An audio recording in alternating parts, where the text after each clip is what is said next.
Hello everyone, my name is Alan Ali and I'm participating for a debate competition organized by District Level Center for Women to spread awareness on Beti Bachao, Beti Padhao and also Mahila Shakti Kendra scheme. The topic of my debate is, does Naga society provide women with enough opportunities? And my answer to that question is no. Nagaland and Naga society have always been praised for ensuring women's safety. According to National Crime Records Bureau 2016 report, Nagaland is the safest state for women in India. That is a very commendable achievement. However, reality check number one, safety does not always translate into equality.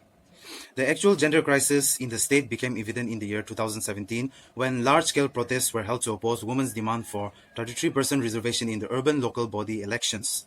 33% reservation for women was considered as the anti-Naga movement because it stood against the customary practices of the land. This incident exposed the deeply rooted issues of gender inequality in the Naga society.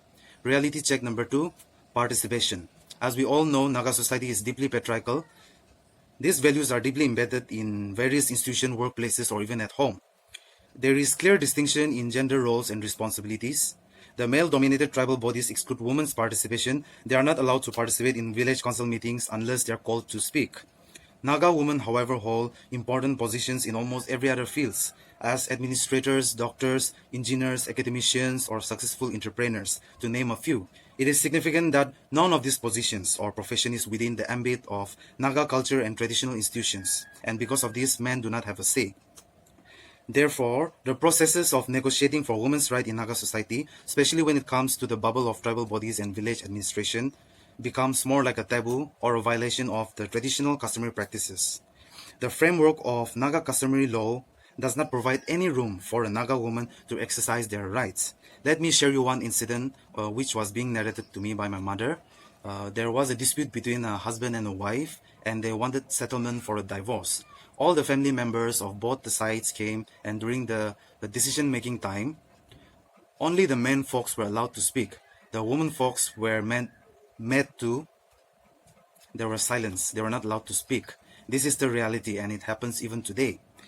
The voice and opinion of women are silenced and discredited. Reality check number three, opportunities. Women are not only underrepresented, society puts them in a box of role play.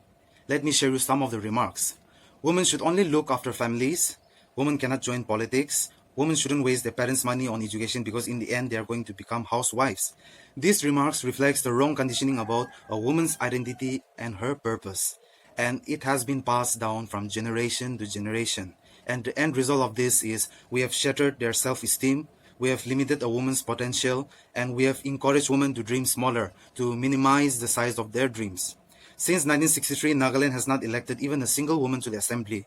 The late Rano M. Saiza is still the only woman to be ever elected to the Lok Sabha from the state, that is in the year 1977. In students' union or tribal bodies, I have never seen a woman president. Even today, doubters do not have property or inheritance rights. We have pastors in our churches, but never a pastorney. Women are hardly senior pastors or associate pastor in most of the tribal churches in Nagaland.